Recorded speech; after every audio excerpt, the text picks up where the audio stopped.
Hey guys, today I'm talking about ants, and specifically the ants that are driving me crazy in my greenhouse. But this ant killer is completely homemade, and it only requires a couple of ingredients. One you can get online pretty easy, and sometimes people are confused about exactly where to purchase it, so I'll put the links to everything in the description. But this will work on kitchen ants. If you have small sugar ants in your kitchen, you can put it in one of these containers and it'll work great. And also in your yard, we have something called fire ants in the southeastern part of the United States, and they are tremendously terrible in this area, and they will attack you in a second if you accidentally step on their bed. So I'll show you exactly how to get rid of ants in the yard, ants on the inside, and different ways to apply it. So it's really simple to put together. So I'll bring you in closer and let you show you exactly how to mix this. So the first thing you want to start with is actually hot water, close to boiling if you can get it, and about a cup, about 1 cup of really, really hot water.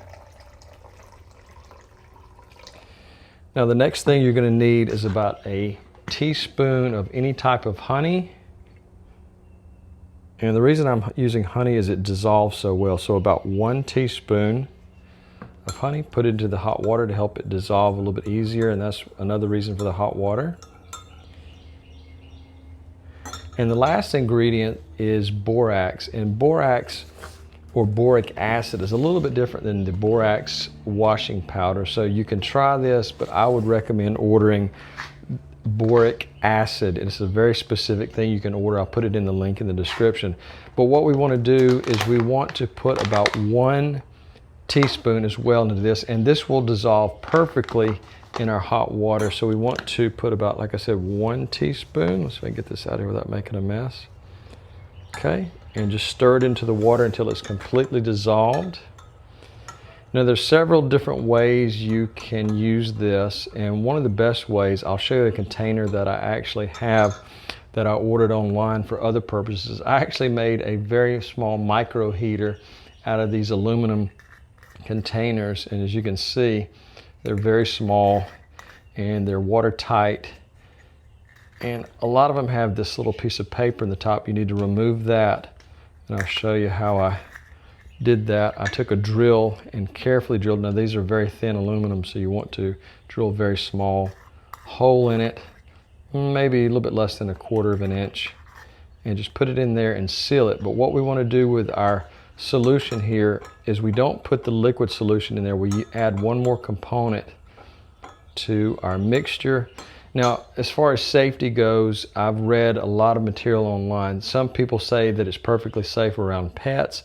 However, it can cause digestional problems. So I would say that I would stick with leaning towards the side of caution and not using it around pets. So just make sure your pet cannot get to the solution. Now, as I said, I'm using these indoors and outdoors as kind of an ant bait station, but you can also use anything such as this hummus container. You could put something, and there's another component we need to add, but I just want to say you can use this as your container. You can put a small hole in the side of it. Something like this ice cream container, you can also do the same thing, but we're not putting, like I said, in its liquid form. What we're using common saltine crackers, and ants feed on different things at different times of the year. Sometimes they're wanting something more sugary, and sometimes they're looking for more protein. So by combining these two together, you can get them both times of the year depending on what they want to feed on. What I want to do is break one of these where it fits into our small aluminum container, probably into 1/4. And we're going to do this into just maybe 1/4. And taking some of our mix, the boric acid is completely dissolved now, but we want to take just some of the liquid and put it over our cracker. Now you can use white bread, anything like that you want to use, some type of sweet product, but I just like saltine crackers because I always have them around. Put your cap back on, and then take this and put it wherever you're seeing ants in your kitchen, around your house, bathrooms, whatever. Again, you want to keep this out of reach of children and pets. Some dogs might actually try to chew into it if they can smell it. Cats, less likely, because they're not going to get into some container like this. But for dogs that have a habit of chewing, this could also, the metal container could damage their teeth. But what you want to do is you want to put it anywhere you're having a problem. Now, there's another option. You can use a spray bottle, and you can spray this if you don't have to worry about children or pets or anything like that, you can spray this in directly into the area. Just pour it from the container into a spray bottle. You can spray things in the bathroom, the walls, around toilets, things like that. And they'll also feed off of that, and it should kill them. But if you want to kill the entire colony, you want to use this method, which they'll take part of the cracker back to the queen and feed the entire colony on our bait here, and it will kill the entire colony. So if you have a large ant bed in your yard, that's going to work a lot better than just doing this, which will kill a predetermined number of insects or ants around the particular area. Now, this was a fairly active ant bed just a few days ago, and I put one of these bait stations here, and I flipped it over on its back here. I flipped it like that so rainwater wouldn't fill it up. And we did have a rainstorm last night, which you can see they're not rebuilding the nest. Usually after a rainstorm, ants will immediately start rebuilding the nest. So again, you can just put one of these near an ant bed. Make sure you do this right here, flip it upside down, so if you have rain come in, it won't fill up with water.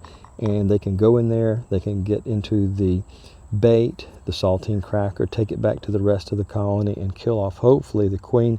Occasionally you'll still see a few stragglers around the outside of the nest, but once the queen is dead, you've pretty much eliminated the entire colony. Now, this particular bed was an extra large bed before we had the rainstorm come in, and I just pushed in the bait station right into the top of the nest, and it's about 3 or 4 days later, they've all died. And so when the rain came through, basically it just kind of washed down the bed a little bit, but you don't see any rebuilding.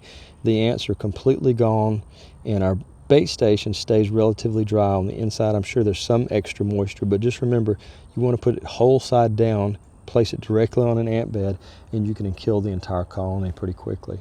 Now, this is the last of the 3 beds I was going to show you, but this bed was quite large, over almost 2 feet in width.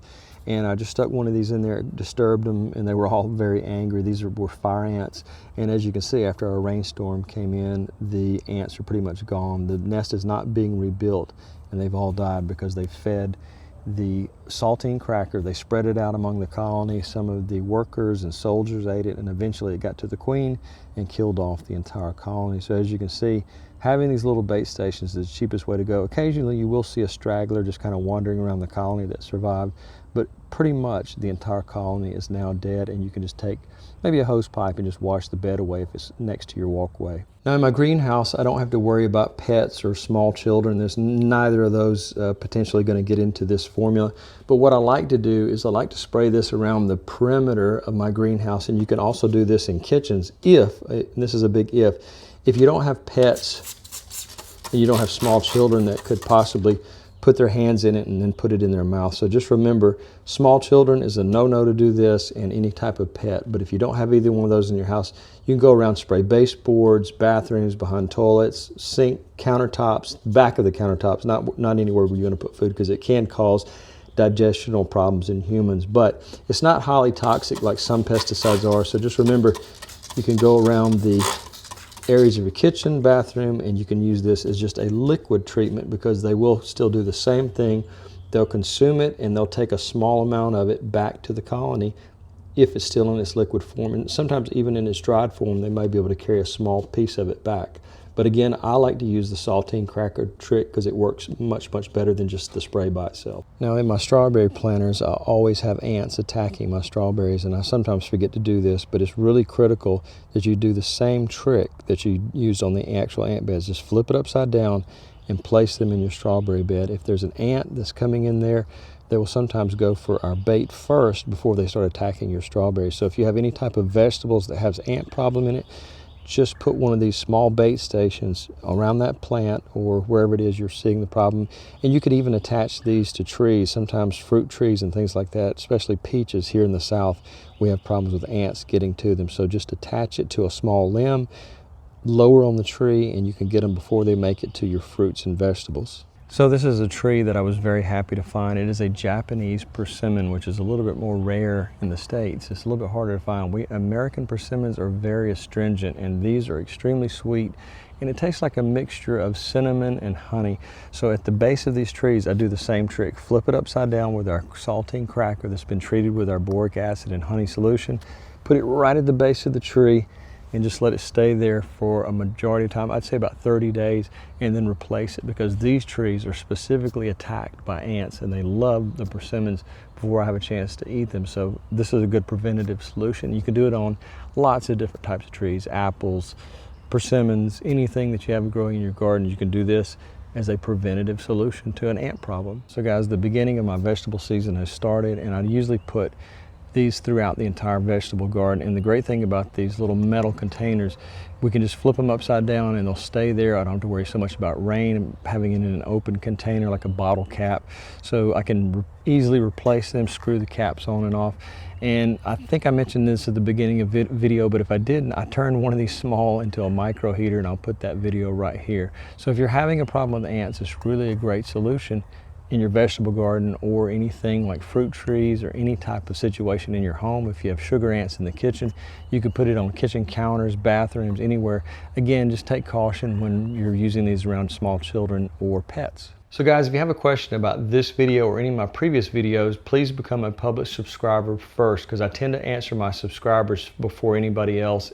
Any comments or questions you might have, I try to do that as accurately as possible. So guys, I really appreciate you watching, and have a great day.